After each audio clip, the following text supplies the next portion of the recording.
systematic process through which leaks of classified information were affected by then Chairman, now Senator Adam Schiff. Were these findings escalated within the Bureau's chain of command, and if so, to what level? Sorry, were the findings escalated? Were these findings that were given to us escalated within the Bureau's chain of command, and if so, what level? Did you receive this information?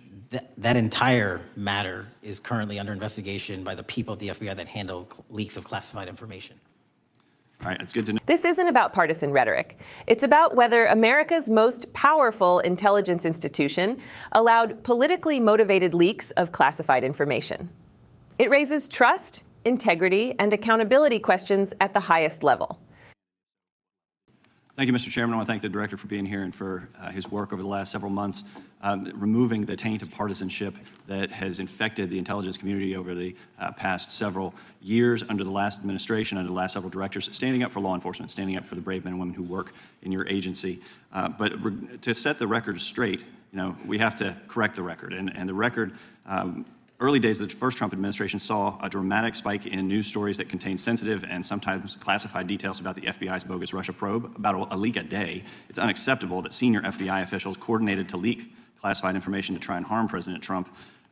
Documents produced to the committee in August of this year revealed that the FBI interviewed a former Intelligence Committee staffer who gave details on a systematic process through which leaks of classified information were affected by then Chairman, now Senator Adam Schiff. Were these findings escalated within the Bureau's chain of command, and if so, to what level?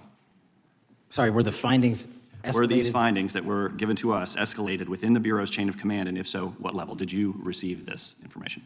That entire matter is currently under investigation by the people at the FBI that handle leaks of classified information. All right, that's good to know. What happened here isn't just a dispute over past political battles. It's a question of whether people in power manipulated national security tools for political warfare. If classified information can be selectively leaked without accountability, it weakens democratic trust and turns intelligence into a political weapon. What this leads to is a defining question. Will the system correct itself, or is selective justice becoming normalized? I know that there is an ongoing investigation. Can you tell me whether these leaks to the media compromised any ongoing FBI investigations during the Trump-Russia probe? I can tell you, generally speaking, the leaks of classified information are detrimental to any work the FBI is doing. Now, former Director James Comey testified before the Senate Judiciary Committee that he had never been an anonymous source, nor authorized anyone to be an anonymous source in news reports about matters relating to the Trump investigation or the Clinton investigation. Was Comey's testimony true? In reference to Director Comey, I'm very limited in what I can say because of what the current status of those matters are with the FBI and the Department of Justice. When I am able to make those public, I will. Can you tell me if there's an ongoing investigation there? Again, without identifying any individuals related to the information you're generally speaking about, there is an ongoing matter that has been under review by the Department and the FBI. This isn't stonewalling. This is institutional hesitation. When former leadership of a federal agency is under review and answers can't be spoken openly, it signals that unresolved accountability remains. Democracies function when leaders are held to the same standards as everyone else. The future impact here is clear. If high-level decisions escape scrutiny, public faith in oversight collapses. For some time. Because we know that the documents that we received last month revealed that former Director Comey used Columbia University law professor as a conduit to leak stories to the media that contained classified information. Let me move on to the way that the FISA process was weaponized by past directors. Prior to your confirmation, you raised concerns about government misuse of FISA, including Section 702, stating that FISA was in need of major reform. Specifically, you highlighted that the FISC report that the FBI had conducted 278,000 improper searches of the FISA database. Do you remain concerned about governmental abuse of FISA in Section 702? I'm always concerned, but what we've done since I became FBI director is implement new audit systems. We are nearing 100% review of the 702 query system that you are specifically referring to, and we've also eliminated anyone that has ever touched that database that has in any way made a mistake, whether intentional or not. And we have also identified a system in which those going forward who misuse the 702 system, they don't get 2 strikes. They get 1 and you're done. This clip reveals the real battlefield: surveillance power versus constitutional guardrails. When hundreds of thousands of improper database searches occur, that's not a mistake. That's systemic failure. The stakes are whether reform is real reform or simply damage control. What this leads to is a debate about whether institutions can correct themselves without Congress imposing tighter legal limits. Okay, I'm glad you mentioned you're continuing to audit because, as you know, in May, the New York Times reported you closed the FBI's Office of Internal Auditing. Can you explain why you decided to close this office?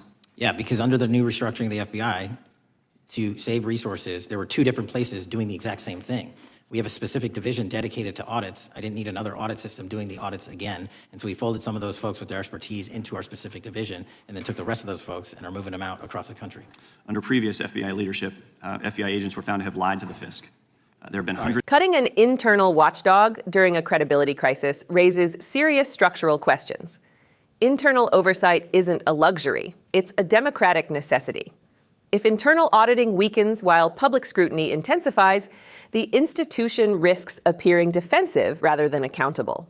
The long-term consequence is whether Americans believe oversight is strengthening or disappearing behind bureaucratic language. Hundreds of thousands of violations of the querying standards. In light of past violations, what action is the FBI taking to ensure that similar abuses do not occur in the future? Exactly what I've outlined. You cannot have access to the 702 query system if you improperly query that system at all at any time in your career. Okay, at a Senate hearing 2 years ago, your predecessor, Director Wray, testified FBI had previously purchased U.S. phone geolocation data for a specific national security pilot project and further stated that the project had not been active for some time and that the FBI relies on court-authorized process to obtain location data from companies. Does the FBI purchase location data or any other data of Americans from data brokers? I don't believe so, but I'll get back to you. Thank you, that'd be important. I appreciate that. I yield back. This hesitation hits at the core of modern liberty: data power. If intelligence agencies can simply purchase Americans' digital footprint rather than obtain court warrants, constitutional protections become optional rather than guaranteed. The future impact is enormous because the balance between technology and freedom will define the next chapter of American civil rights. This hearing wasn't just about the past. It was about whether the most powerful investigative agency in the world can be trusted going forward.